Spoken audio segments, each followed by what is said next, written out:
And how could you enjoy these oranges when my hands are bleeding, plugging those oranges?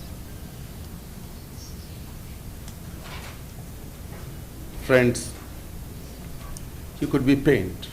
I'm also pained of these stories. I come across hundreds of stories like that. But I'm angry today. These stories makes me angry, not just pained. And I wanted to see this anger in each of you. How could we tolerate to happen this like that? Rakesh, Amanda, Belusio, Abraham, how many millions of them will keep on losing their childhood every single minute, and how can we sit quiet? We have failed our children, in fact, time and again. We have made mockery of ourselves. We keep on setting goalposts. We are going to do this in this much of time. And we fail to do. We have not shown the seriousness globally. How can we achieve education for all goal? Until and unless we remove all the children from fields and farms and factories and bring them to school. How can a child be in a school as well as enslaved in a factory or a mine at the same time? How can we halven the poverty by 2015 as Millennium Development Goal? If 200 million, almost 200 million adults are jobless, and many of these jobless adults are the very parents of these children who are working in full-time jobs, because children are preferred being the cheap labor or free labor in many cases. How can we reduce the infant mortality and HIV/AIDS without the education? And none of these goals, or at least half of these goals, can never be achieved without elimination of child labor. The reckless use of pesticides and other chemicals, intoxicated water, heavy machines, and all those things. So the nature and character of the agriculture has changed, or fast changing. And that's why we cannot neglect any aspect of agriculture child labor. The second thing is the multinationalization of agriculture and the transformation from the traditional agriculture to agro-industry has disempowered the local farmers in most of the countries. They have no say in decision making and pricing. They have no control over the economics of their produce, and their children become the worst victims. Let me also say it frankly, that local or multinational corporations cannot hide behind the excuse of complexities of supply chain management. They cannot simply engage the civil society and be happy that we are doing some social audit and everything is going on well. This is unacceptable. They have to do the real business, but not at the cost of children. We all support them to do the great business, but not at the cost of the education of children. When we talk of subsistence agriculture, sometimes we simply ignore the vast problems under the big title of subsistence agriculture. But most of these small farmers and their produce have a link with the supply chain and the market. They are filtered into the market. Their produce are not just for their own consumption, but despite all these things, we can say with pride that elimination of child labor is not only possible but achievable. I'm using the ILO language. It's true in a way. We have seen the decline of child labor from 246 million to 250 million, as Tom pointed out. We have seen the decline of out-of-school children from 130 million to something like 70 million. It's a progress. But now the children who are out of the school belong to that category which is hard to reach.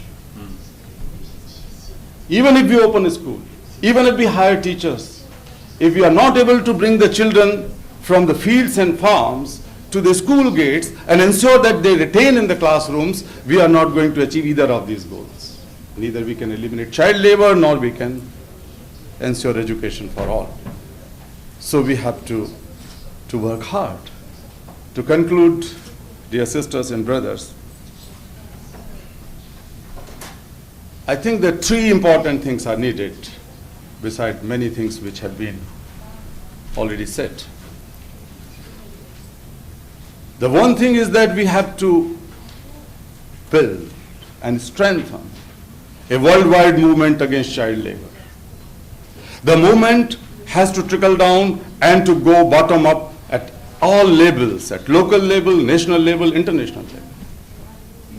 A worldwide movement against child labor. This should not remain a phrase. This should not remain a resolution which has been passed by the ILO's governing board, and it has been repeated time and again. But where is that worldwide movement?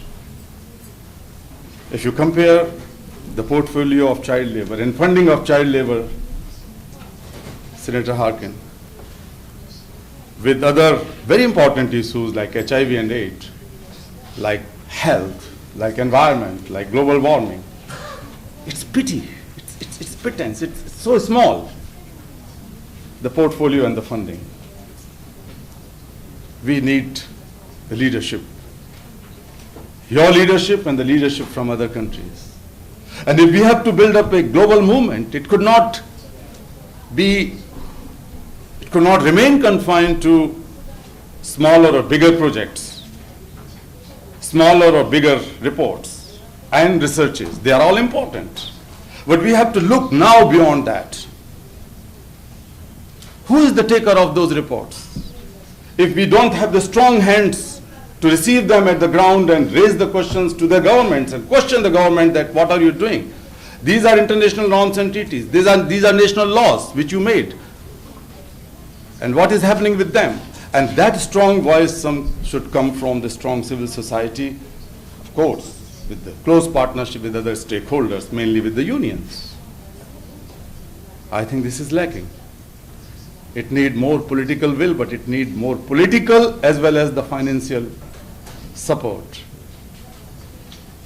which is lacking, unfortunately. The second thing is that we have to take the bold initiatives. We need the boldness now at every level.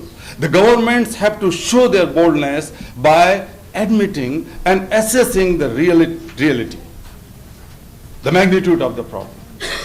They have to identify and define gaps. They should be open to identify gaps. They should not simply wash away those things.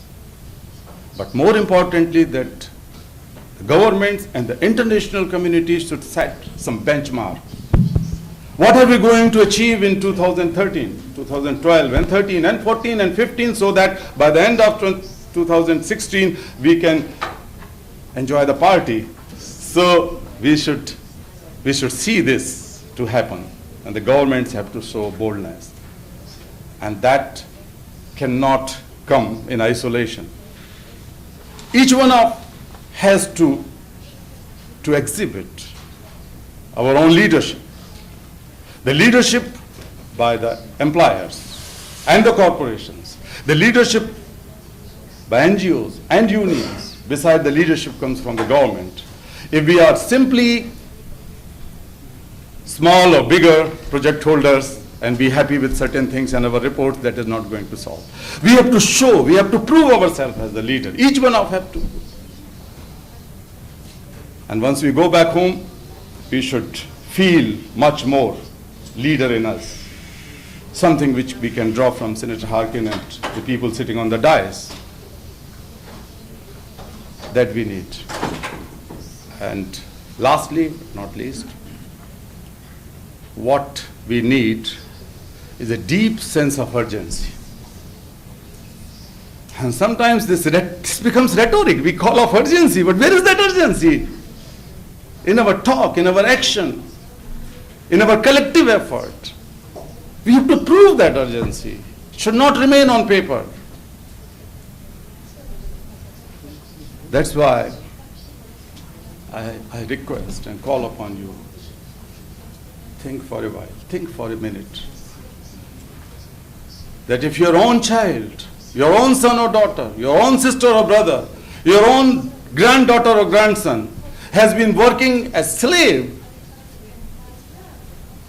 in an industry or in a farm or in a fisheries, confined to a remote small island as slave to work for a company or for an employer somewhere in Southeast Asia, what would you do? Would you just talk? Would you just sit calm and quiet? I don't think so. I don't think so. You cannot sit quiet for a second. You will act. You will do whatever you can. And that is the sense of urgency. That is the sense of urgency.